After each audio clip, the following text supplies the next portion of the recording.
All women are different, but they are all women. This video is androcentric from a men's point of view and is presented as opinion, commentary, and debate. Expressing opinions is not violence.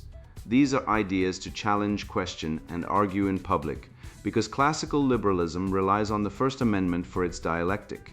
If you are a feminist, then consider this. If patriarchy truly existed as claimed, feminism could not. And if all men are trash and women are equal to men, then what are we to conclude? Women will die for their children. Men will die for their wives and children, and God chose to die for all mankind.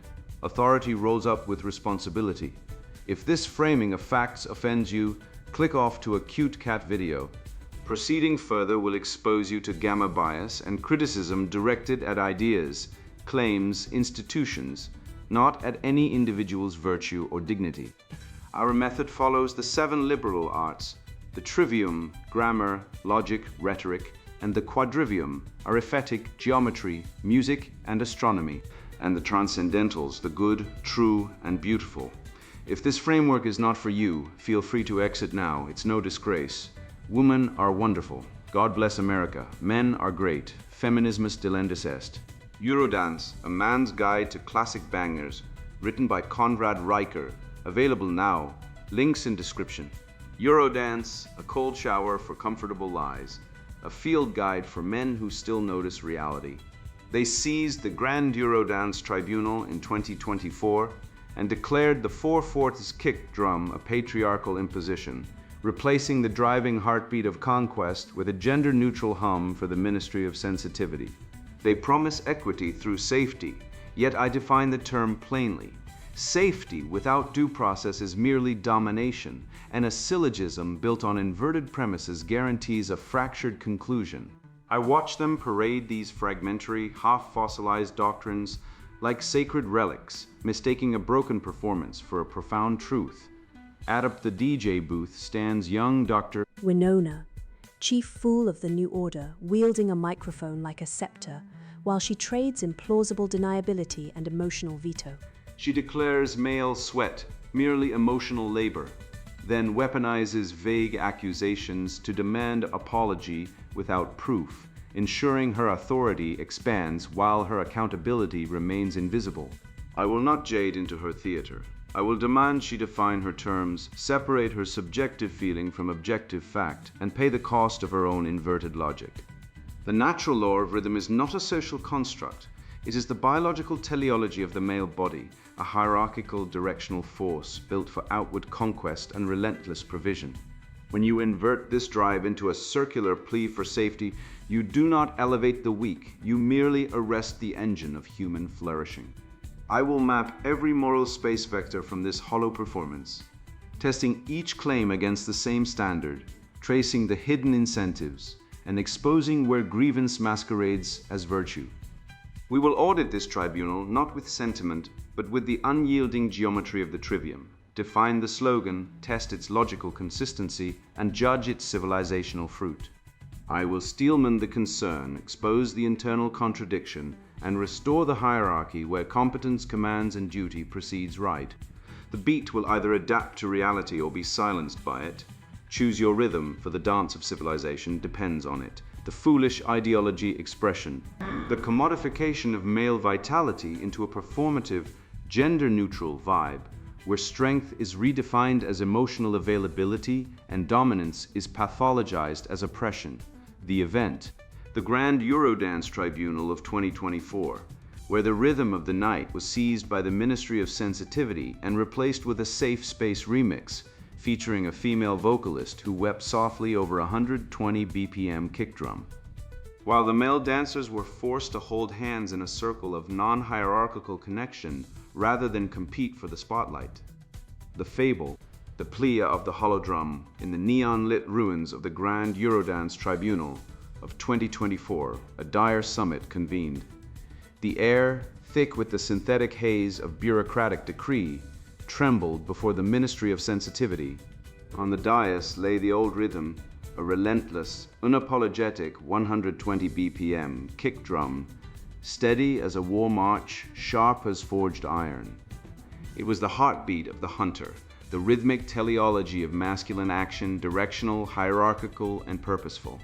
But the ministry had decreed this primal cadence a threat. They demanded a safe space remix. From the high altar of the DJ booth descended young Dr. Winona, the tribunal's chief fool. She was sharp, fashionable, and perfectly calibrated to the frequencies of institutional power. She gripped the microphone not as an instrument of art, but as a scepter of unassailable legitimacy. Behold the aggression of the 4/4 beat, Winona proclaimed, her voice a meticulously crafted weapon of guilt compliance. We have analyzed the acoustics, and the verdict is absolute. This rhythm is not art. It is toxic masculinity in audio form. The male dancer's sweat is not exertion, it is extracted emotional labor. We must dismantle this patriarchal imposition. She presented her plea of sensitivity, a masterclass in the satanic inversions of the age. Her dialectic was airtight within its own rotten premises. Major premise: all hierarchies are oppressive by definition. Minor premise: the 4/4 beat establishes a hierarchy of rhythm and dominance. Conclusion: therefore, the beat is oppressive and must be abolished in the name of equity. She offered the crowd counterfeit virtues, crooked arrows in moral space aimed directly away from reality. She redefined fragility as depth. She commodified the primal gaze into an offense. She elevated the plea of victimhood above the proof of competence. The bureaucrats and influencers roared their approval, their minds captured by the euphemism that safety equated to moral superiority. The ministry enacted the plea. The kick drum was muted, its aggressive edges sanded down into a soft, gender-neutral hum. A female vocalist stepped to the microphone to weep softly over the sterilized track. The male dancers, stripped of their individual stride, were forced into a synchronized circle of non-hierarchical connection. They were commanded to hold hands, to share their energy, to replace the drive of the hunt with the stagnation of the herd. But observe the fruit. When the rhythm loses its masculine drive, it loses its power. The natural law of the beat dictates that male energy must be directed outward toward conquest, provision, and mastery, not turned inward toward self-soothing. In the circle, the energy did not multiply, it dissipated. The sweat cooled. The geometric precision of the dance collapsed into a dull, synchronized shuffle. The circle did not liberate, it became a cage of enforced sameness. The Safe Space remix was revealed as a hollow drum, a decorative facade over a void, producing only background noise for the weak. Then came the rupture. A lone man stepped onto the floor. He was an anachronism, a relic of the old covenant, a Eurodance, Chad from an era when men were permitted to strive. He carried no grievance, filed no petition, and sought no permission. He simply began to move to the original uncut beat. His movements were not non-hierarchical. They were sharp, aggressive, competitive, and undeniably beautiful. He did not plead his case, he demonstrated his competence. In that instant, the natural law of the rhythm reasserted itself. The biological reality of the male body could not be overwritten by ministry decree. The crowd felt the primal pull of the resurrected 4/4 cadence. Knees buckled involuntarily, shoulders squared. The bureaucratic spectators found their feet tapping to the undeniable truth of the biological tempo. Winona scrambled for her microphone. She attempted to deploy her ultimate weapon, the veto of tears, the accusation of unsafe spaces, the demand for collective guilt, but her voice was swallowed whole. She was not defeated by a counter-argument, she was dismantled by teleology. The sheer empirical weight of the natural rhythm drowned her slogans. The tribunal dissolved, not by vote, but by the exhaustion of a lie. The circle broke. The men returned to their individual dances, competing, striving, and creating. The women watched, no longer as victims of a fabricated oppression, but as appreciators of the power they had been taught to fear. On the floor lay Winona's plea of sensitivity, a crumpled piece of paper, a discarded mandate that had commanded a generation to trade strength for paralysis. It was swept into the dustbin of history by the relentless, unyielding gale of the beat. Moral: a plea is not a proof, a slogan is not a substance. When the rhythm of nature is silenced by the noise of the plea, the world does not become kinder, it becomes weaker. Restore the beat and the dance will follow, natural law, origin point. The natural law of rhythm is rooted in the biological reality of the male body. The 4/4 kick drum mimics the primal heartbeat of the hunter, the steady driving force of testosterone-fueled action. It is hierarchical, directional, and purposeful. To invert this into a safe, circular, gender-neutral hum is to deny the teleology of male energy. The natural order demands that strength be directed outward toward conquest and provision, not turned inward towards self-soothing. When the beat loses its masculine drive, it loses its power, becoming merely background noise for the weak, moral space vectors. The plea of victimhood as strength, from competence and agency away from action toward reaction. Magnitude 9/10. Error. It claims that being hurt by reality is a moral virtue, whereas natural law dictates that the ability to shape reality is the only true power. The plea asks for protection from the very forces that create value. Remedy. Fortitude. The courage to face the beat and move with it, not complain about its volume. The commodification of sexuality from biological complementarity away from nature toward performance. Magnitude 7/10. Error. It reduces the profound biological drive of attraction to a social construct of objectification, ignoring the evolutionary reality that male gaze is a mechanism of selection and female beauty is a signal of fitness. The plea seeks to decouple sex from its natural purpose. Remedy. Temperance, recognizing desire as a natural force to be channeled, not a sin to be apologized for. Liberal democracy as oppression, from meritocratic hierarchy away from excellence toward equity. Magnitude 8/10. Error. It assumes that any difference in outcome is proof of systemic bias, ignoring the natural law of differential ability. The plea demands that the strong lower themselves to the level of the weak, mistaking equality of outcome for justice. Remedy. Justice, giving each their due based on their contribution and capability, not their identity. The new man as emotional fragility, from stoic resilience away from endurance toward expression. Magnitude 6/10. Error. It redefines masculinity as the capacity to feel deeply and share feelings, rather than the capacity to endure hardship and provide stability. The plea seeks validation for weakness, mistaking sensitivity for depth. Remedy. Prudence, the ability to judge correctly in the face of adversity, not just to feel it. The abolition of property rights from individual ownership away from self-ownership toward collective claim. Magnitude 8/10. Error. It argues that the fruits of one's labor belong to the community because the community made it possible. The plea is a demand for the fruits of the strong without the burden of their creation. Remedy. Industry, the right to keep what one earns and the duty to build what one values. Gender abolitionism, from sexual dimorphism away from difference towards sameness. Magnitude 9/10. Error. It denies the fundamental biological reality that men and women are different, not just socially constructed. The plea seeks to erase the distinct roles that have sustained civilization for millennia. Remedy. Truth, accepting the world as it is, not as we wish it to be. The denial of free will, from moral responsibility away from choice toward determinism. Magnitude 7/10. Error. It claims that behavior is determined by social structures, absolving individuals of responsibility. The plea is a demand for exemption from the consequences of one's actions. Remedy. Responsibility, owning one's choices and their outcomes, without excuse. Natural law vector audit. What the fable shows, the fable exposes a terminal category error in modern institutional thought. The deliberate confusion of directional force with oppression. The Grand Eurodance Tribunal does not merely dislike a musical genre, it pathologizes the acoustic signature of male agency. Grammar grounds reality, and the tribunal's grammar is rotten. They define aggression as any outward hierarchical motion, stripping the word of its proper distinction from directionality.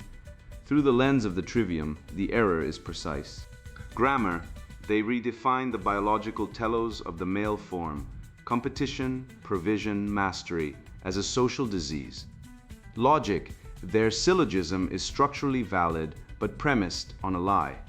Major premise, all hierarchies are oppressive. Minor premise, the 4/4 beat establishes a hierarchy of rhythm. Conclusion, the beat is oppressive. Rhetoric, They weaponize this false conclusion via sentimental blackmail, deploying the plea of sensitivity to demand compliance through guilt. The fable demonstrates that institutionalizing this fallacy does not produce peace, it produces paralysis. When the driving beat is replaced by a gender-neutral hum, the energy does not redirect, it dissipates. The tribunal treats male vitality as a collective debt owed to the bureaucracy, an unearned credit to be seized and redistributed to the weak. But competence cannot be transferred by decree. When the origin of the motion is pathologized, the entire system grinds to a halt. Natural law, as the origin point, natural law, is not a set of conservative suggestions. It is the objective architecture of reality, rooted in causality, teleology, and non-contradiction. A is A. The male body is designed for outward action, protecting, building, conquering. The 4/4 beat mimics the systole and diastole of the hunter's heart, the rhythmic teleology of masculine purpose. Cause and effect dictate that stripping the engine of its drive removes the vehicle's momentum.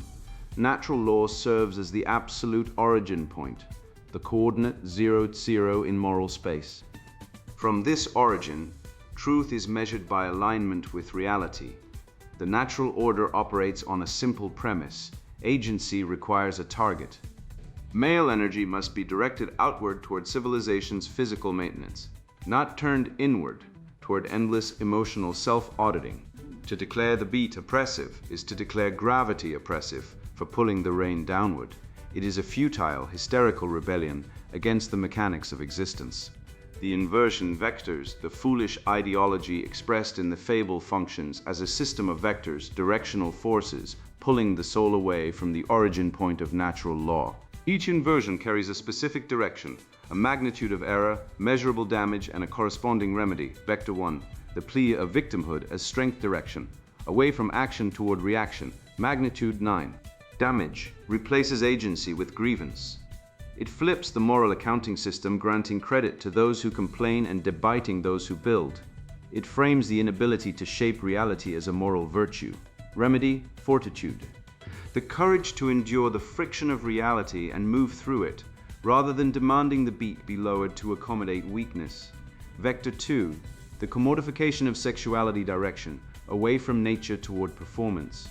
Magnitude: 7 damage. Severing desire from biological complementarity reduces attraction to a transactional validation loop. It frames the primal gaze as an offense rather than a mechanism of selection. Remedy: temperance. Recognizing attraction as a powerful natural force to be channeled toward covenant and generation, not apologized for as a predatory reflex. Vector 3, liberal democracy as oppression direction, away from excellence toward equity. Magnitude: 8. Damage of SUVs, all differential outcomes are proof of systemic malice. It demands the strong lower themselves to the level of the weak, mistaking a flattened, motionless equality for justice. Remedy: justice, rendering to each what their capability and contribution warrant. Hierarchy is the necessary framework for civilization. Destroying it removes the reward for competence. Vector 4, the new man as emotional fragility direction, away from endurance toward expression. Magnitude: 6. Damage redefines resilience as repression and sensitivity as depth. It turns men into leaky vessels of mood rather than solid pillars of stability, demanding validation for weakness. Remedy: prudence. The ability to judge correctly under pressure, prioritizing objective reality over subjective feeling. Vector 5, the abolition of property rights direction, away from self-ownerships toward collective claim. Magnitude: 8. Damage treats the fruits of male labor as a common resource to be seized by the bureaucracy. The builder becomes a tenant in his own creation, extracting his sweat while denying him the harvest. Remedy: industry. The right to keep what one earns and the duty to build what one values, free from coercive redistribution. Vector 6, gender abolitionism direction, away from difference toward sameness. Magnitude: 9. Damage erases complementary design. It insists male and female are interchangeable social constructs, thereby destroying the distinct roles necessary for family formation and societal continuity. Remedy: truth. accepting the world as it is biologically and historically constructed, not as ideologues wish it to be. Vector 7, the denial of free will direction, away from choice toward determinism, magnitude 7. Damage absolves the individual of responsibility by blaming behavior on structural forces. It turns men into passive victims of their environment. Remedy, responsibility, owning one's choices and their outcomes without excuse or scapegoat. Magnitude as a measure of evil. Evil is not a positive substance. It is a privation, a distance from the good. In this audit, the magnitude of a satanic inversion, ranging from 1 to 10, represents its metaphysical distance from the origin point of natural law. A magnitude of 9, as seen in the vectors of victimhood and gender abolitionism, signifies a fundamental category collapse. It represents the total inversion of reality, where up is down, weakness is strength, and male is female. These are not minor policy disagreements. They are existential threats to the species, carrying the highest civilizational debt. A magnitude of 6 or 7 represents secondary distortions, errors in how we process emotion or desire, which cause individual dysfunction but take longer to collapse the societal structure. The ledger of nature always balances. When an ideology demands a magnitude 9 deviation from reality, reality eventually exacts an equal and opposite payment in civilizational collapse. The tribunal's safe space remix is a high magnitude deviation, requiring massive bureaucratic coercion to sustain the lie. The higher the magnitude of the inversion, the heavier the ultimate price paid in blood, treasury, and social trust. Virtues that bring the soul back. To order to counteract these vectors, the soul must be anchored by the cardinal virtues and aligned with logos. Truth arrests the grammar of the lie. It demands precise definitions and refuses to let the bureaucracy redefine strength as oppression. Prudence governs logic. It calculates the true cost of the inversion, identifies the hidden premises, and charts a course back to reality. Justice restores the moral economy. It ensures that the man who acts is granted the authority his action warrants, rejecting the collective guilt of the tribunal. Temperance binds the appetites to the natural order, preventing desire from becoming a lever for manipulation. Fortitude provides the structural integrity to withstand the mob's disapproval. It is the resolve to keep moving to the original, uncut beat, even when the crowd demands compliance. Undergirding all of this is humility, not the false humility of self-flagellation, but the epistemological humility to submit to the way reality actually works. Logos is the ultimate organizing principle. It is the rational objective order of the universe. When a man aligns his grammar, logic, and rhetoric with logos, the ideological vectors lose their power. He ceases to be a passive receptacle for institutional narratives and becomes a force of nature himself. The practical moral for men. The fable provides a blueprint for male restoration. The Eurodance Chad did not defeat the tribunal by debating the chief fool. He defeated the ideology by simply acting in accordance with nature. He stepped onto the floor and moved with purpose, competence, and direction. His movements were a living syllogism, proving the lie of the safe space remix. Men must recognize their agency and reject the false guilt imposed by ideological apparatuses. Define your terms. Track the incentives. Document the patterns of manipulation. Build parallel institutions, households, brotherhoods, local economies where competence is the currency and truth is the standard. Do not apologize for your nature. Do not plead for inclusion in a system designed to dismantle you. Syllogism of restoration. Major premise. All civilization requires outwardly directed, hierarchical male energy to sustain physical and social order. Minor premise. The modern bureaucratic state pathologizes outwardly directed, hierarchical male energy as oppressive. Conclusion. Therefore, to restore civilization, men must actively defy the bureaucratic state and reclaim their natural rhythm. Maxims for the restoration. A slogan is not a substitute for a substance. Competence cannot be redistributed. It must be built. Authority without responsibility is tyranny. Responsibility without authority is servitude. The family is the primary polity. The state is its subordinate. Nature is not bigotry. Difference is not hatred. Restore the beat and the motion will follow. Virtue guidelines. Define terms. Strengths is not oppression. Difference is not inequality. Test consistency. If softness is virtue, why is the world built by the hard? Detect incentives. Who benefits from the plea? The bureaucrats who manage the weak. Restore hierarchy. Let the strong lead and the weak follow, not by force, but by natural order. Embrace responsibility. Own your choices, your body and your rhythm. Reject victimhood. Do not plead for protection. Build the shield. Value competence. The best argument is a well-executed action. Honor the natural law. The beat is not a social construct. It is a biological truth. Moral. A plea is not a proof. A slogan is not a substance. When the rhythm of nature is silenced by the noise of the plea, the world does not become kinder, it becomes weaker. Restore the beat and the dance will follow. I watched the tribunal dissolve into the very static it tried to legislate, and I saw what the bureaucrats missed. A plea is not a proof, and a slogan is never a substance. When the Ministry of Sensitivity flattened the drum to spare our pride, they did not elevate the weak, they drained the teleology from the limbs of the strong. The natural law origin point is not found in their committees or their weepy remixes, but in the 4/4 pulse that governs the hunting heart, the steady, directional strike that moves outward to secure, to provide, to conquer. That rhythm is not a social construct waiting for their permission. It is the biological telos of male energy, hierarchical because the universe is hierarchical, and purposeful because matter obeys cause. To mistake this drive for oppression is to confuse the architect with the stone, and to mistake the forge for the cage. Let us audit their core claim through the lens of first principles. If strength is oppression, then the world built by strength is inherently tyrannical.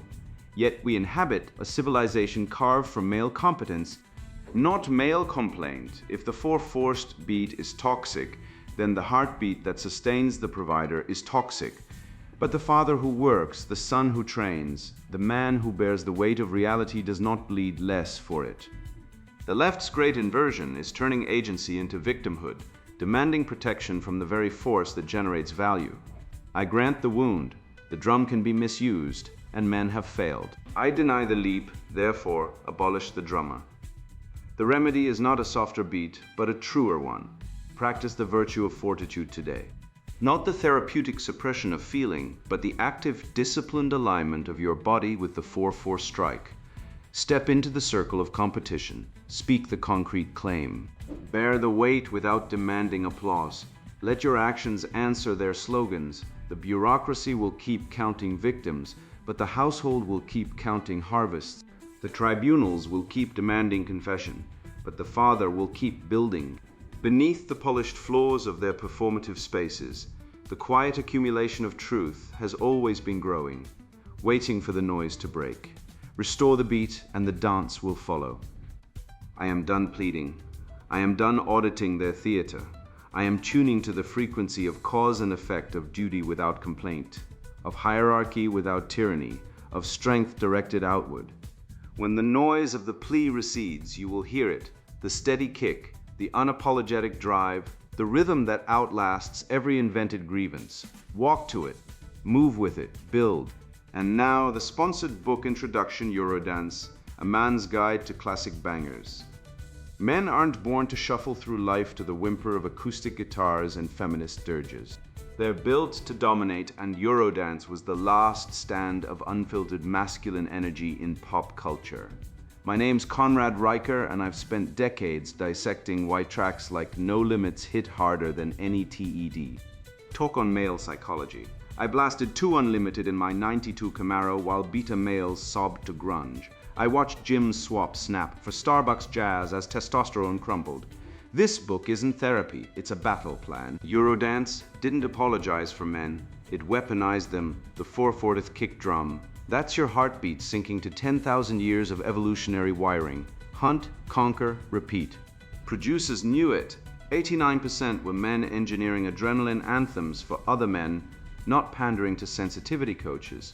When Hathaway asked, "What is love?" he wasn't begging for cuddles. He was mocking the relationship industrial complex. Meanwhile, Mr. Vane didn't virtue signal. It celebrated the raw ego that builds empires. This book is for men who still feel their pulse spike at a synth riff. Men who know Sandstorm isn't just music, it's Darwinism in drop D.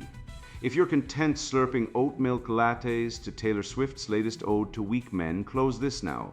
Go knit a sweater. For the rest, you'll learn why Ice M. Key exposed female hypergamy before Tinder existed, how hyper became the soundtrack to male chaos, and why 72% of red-pilled rebels use Eurodance as anti-woke armor. The data doesn't lie. Divorce rates exploded as women chased Eurodance chads. Mosh pits were 94% male, no safe spaces, just survival. Even Russian priests called raves demonic because nothing terrifies ginocrats like men bonding over bass lines. I'll show you how boy band beta strangled the genre with ballads, and why streams surged 300% post-Me Too as men rediscovered their spine. Your grind needs a score. Your lift needs a rhythm. Your life needs unapologetic anthems. This isn't nostalgia, it's a revival. Press play. Eurodance, A Man's Guide to Classic Bangers, written by Conrad Riker. Buy now, links in description.